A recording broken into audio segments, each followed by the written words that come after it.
Hi, well, it is day 9, so the 9th of December and 9th day of Vlogmas. I thought I would just pop on and say hello because yesterday was such a short video, and I could keep going on and on about this this USB stick and my photos, and I don't know, I just seem to have spent a lot of time trying to create these calendars and this book. But yeah, I'm going to move on from that now. So hopefully I will get back the book and the calendars before Christmas, before Vlogmas ends, and I can show you them. If not, we'll just wait and see how they turn out and whether or not I get around to making actually a craft book of my kind of a book. I thought it'd be nice to have a little book showcasing what I've made during the year, and instead of just having lots of photos on my phone, it'd be nice to have them in a little booklet form. So that is what I'm hoping that I will end up making somewhere down the track once I get all of this worked out. But I did say I was going to move on from that. So what is today? So today is going to hopefully be a bit of a sewing day. So I am sewing in terms of I hope to be working and using my Tilda Christmas fabric, these two fabrics, which I was telling you about before, which I got from a little town near us called Richmond. And I just love this. I just think it's really gorgeous. Really, really love it. So my thought was, I had seen online somewhere, I think on Instagram or something, someone had posted that they had made a table runner using Tilda fabric, but I think they had used the other, one of the other Tilda Christmas fabrics, and had made a hexagon, quilt as you go, kind of table runner for Christmas. And I thought, oh, that looked really nice. So I thought, oh, I could give that a go, because let me have a look, see here, see if I've, sorry, just trying to pick something up, see if I can show you this. I have a little hexagon set here, which I'd bought a while ago just for this exact reason. So this is the hexagon. So you've got an inner sized hexagon, so you can use that just if you just, I guess, if you're just doing normal hexagons. And then you've got this one that has, this is the 1/4 inch seam here. So what I've been doing is I have been using the shape to cut out, fussy cut out some of the material, which in theory is a really great idea. So let me just pop all those down. So I have been cutting out hexagons here with the little motifs in the middle. Let me see if I can show you a few of the different ones. So they've got the little boy or little girl, the little person, I should probably say a little deer. But the only problem I found with this was, while I was placing this on the material to cut out, I realized that I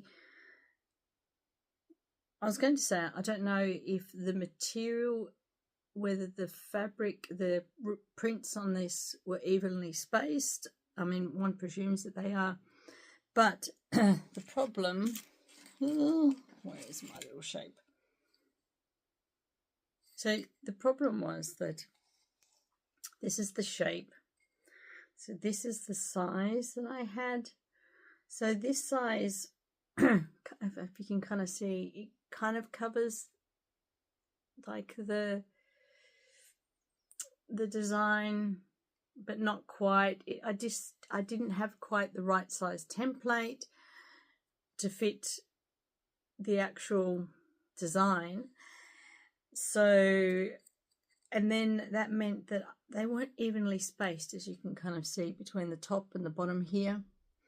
and I thought I could just easily cut them all out and it'd be quite simple, but trying to get them even and with enough around the edges so that I can sew them together with a seam allowance was becoming quite difficult, but I'm going to persevere.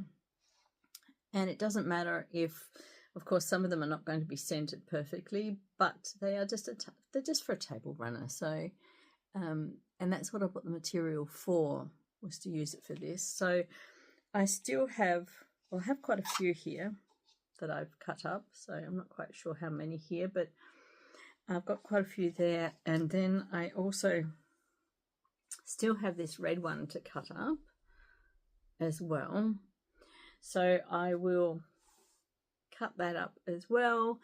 And then I just need to decide how wide, I mean, table runner, like if I did something, I was going to say if it was that wide, so that's like probably three patterns wide, would probably be good. Something like that would be really nice. That'd be kind of good width for a table runner. Now I need to find some backing. So I need to find some material that can go around both of these, because quilt as you go, the fabric on the back kind of curls around the front and you get to see a bit of that as the seam. So I have to find that kind of material. I'm sure, well, I have lots of material, but I don't have a lot of really big plain bits of material, but I'm sure I'll be able to find something. Surely I can find something to put as the border around this. So that's my next job, is to go off and look for something I can use for that. And I'll just have to go and check how wide I need to make the seam. But that's kind of my thought for today, is my little bit of Christmas sewing, well, Christmas cutting out actually at the moment. That might be a little job for today. Yeah, and I'll see what else I get up to. Hi, well now it is the afternoon and I thought I would show you what I've done. I've been out to my sewing group this morning, but I didn't get any sewing done. I took some cross stitch along, even though I didn't get much cross stitch done because I found that I can't talk and follow my cross stitch pattern at the same time.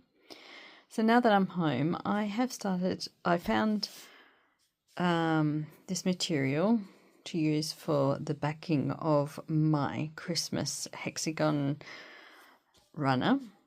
So I have started cutting these out. I've got a pile here. I'll just show you.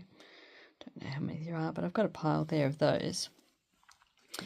And these are all the little offcuts I've got. So now I've got all these little triangle bits left over, and I'm wondering whether or not I can use those in my quilt that I'm doing, which I keep getting the name of it wrong. Is it My Small World?